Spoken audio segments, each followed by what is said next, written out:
Hello ನಮಸ್ಕಾರ. ನೀವು ನೋಡ್ತಿದ್ದೀರಾ filmy stars in Kannada YouTube channel. Please ನನ್ನ ಚಾನಲ್ನ ಸಬ್ಸ್ಕ್ರೈಬ್ ಮಾಡಿ ಸಪೋರ್ಟ್ ಮಾಡಿ. ಭವ್ಯ ಗೌಡ ಕಿರುತೆರೆಯಲ್ಲಿ ಮಿಂಚಿ ಒಳ್ಳೆಯ ಒಂದು ಹೆಸರನ್ನು ಮಾಡಿಕೊಂಡಿರುವ ಹುಡುಗಿ. ಇವರು ಮೂಲತಃ ಬೆಂಗಳೂರವರು. ಇವರು ಫೆಬ್ರವರಿ 26, 1996ರಲ್ಲಿ ಹುಟ್ಟಿದ್ದು. ತಂದೆ ವೆಂಕಟೇಶ್, ತಾಯಿ ಮಂಜುಳಾ ವೆಂಕಟೇಶ್. ಇವರು 4 ಜನ ಹೆಣ್ಮಕ್ಳು. ಇವರು BCom ಪದವೀಧರರಾಗಿದ್ದಾರೆ. ಅದಕ್ಕೆ ಭವ್ಯ ಗೌಡ ಇವರು ಬಿಗ್ ಬಾಸ್ ಮನೆಯಲ್ಲಿದ್ದಾರೆ. ಬಿಗ್ ಬಾಸ್ ಸೀಸನ್ 11ರ ಸ್ಪರ್ಧಿ ಇವರು.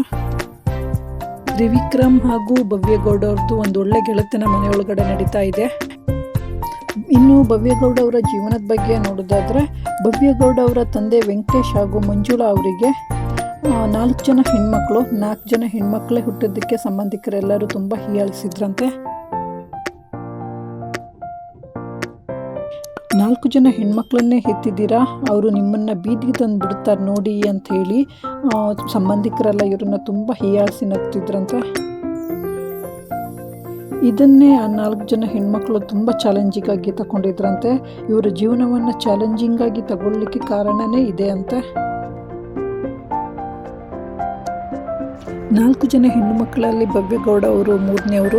ಅವಾಗ ಬರ್ತಿದ್ದಂಥ ರೀಲ್ಸ್ ಮಾಡಿಕೊಂಡು ಹಿಟ್ಟಾಗಿದ್ದವರು. ಟಿಕ್ಟಾಕ್ ವೀಡಿಯೋಸ್ಗಳನ್ನೆಲ್ಲ ಮಾಡಿಕೊಂಡು ಅವರ ತಂದೆ ತಾಯಿಗೆ ಇವರನ್ನು ಆ್ಯಕ್ಟರ್ ಮಾಡಬೇಕನ್ನೋ ಆಸೆ ಇತ್ತು. ಆದರೆ ಭವ್ಯ ಗೌಡ ಅವರಿಗೆ ಗಗನಸಖಿಯನ್ನು ಆಗಬೇಕನ್ನೋ ಆಸೆ ಇತ್ತಂತೆ.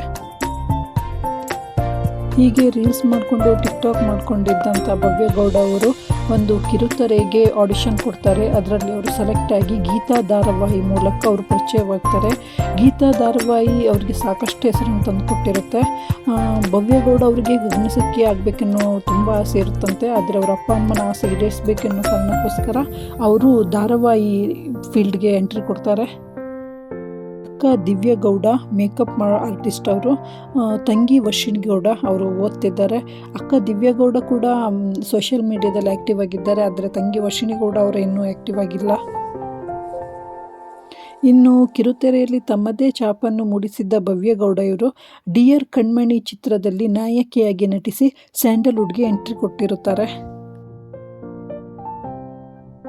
ಭವ್ಯ ಗೌಡ ಅವರ ಮೊದಲನೇ ಅಕ್ಕನ ಬಗ್ಗೆ ನೋಡೋದಾದ್ರೆ, ತ್ರಿವಿಕ್ರಮ್ ಹಾಗೂ ಭವ್ಯ ಗೌಡ ಅವರು ಮಾತಾಡ್ಕೊತಿರ್ಬೇಕಾದ್ರೆ ತ್ರಿವಿಕ್ರಮ್ ಅವರು ನಿಮ್ಮ ಅಕ್ಕನ ಬರ್ತ್ಡೇ ಎನ್ನೋ ವಿಷಯ ನೆನ್ಪು ಮಾಡಿದಾಗ ಭವ್ಯ ಗೌಡ ಅವರು ಭಾವುಕರಾಗ್ತಾರೆ. ಅವಾಗ ಹೇಳ್ತಾರೆ ಅವರು, ಇಲ್ಲ ಅವ್ರು ನಮ್ಮ ಜೊತೆ, ಅವ್ರು ನಮ್ಮನ್ನು ಬಿಟ್ಟು ತುಂಬ ದೂರ ಹೋಗಿದ್ದಾರೆ ಅಂತ ಹೇಳ್ತಾರೆ. ಈ ವಿಚಾರವಾಗಿ ನೋಡೋದಾದರೆ, ಭವ್ಯ ಗೌಡ ಅವರ ಅಕ್ಕ ಮದುವೆ ಆಗಿತ್ತು, ಒಂದು ಮಗು ಕೂಡ ಇತ್ತು. ಅಚಾನಕ್ಕಾಗಿ ಅವರಿಗೆ ಆರೋಗ್ಯ ಸಮಸ್ಯೆ ಕಾಣಿಸ್ಕೊಳ್ತದೆ. ನಂತರ ಅವರು ಆಸ್ಪತ್ರೆಯಲ್ಲೇ ಕೊನೆಯುಸಿರೆಳುತ್ತಾರೆ. ಅವರ ಅಕ್ಕನ ಮಗುವನ್ನು ಭವ್ಯ ಗೌಡ ಅವರೇ ನೋಡ್ಕೊಳ್ತಿದ್ರು. ಆ ಮಗುವಿನ ಕೆಲವೊಂದು ಫೋಟೋಸ್ಗಳನ್ನು ನೀವು ನಮ್ಮ ಈ ವಿಡಿಯೋದಲ್ಲಿ ನೋಡ್ಬೋದು.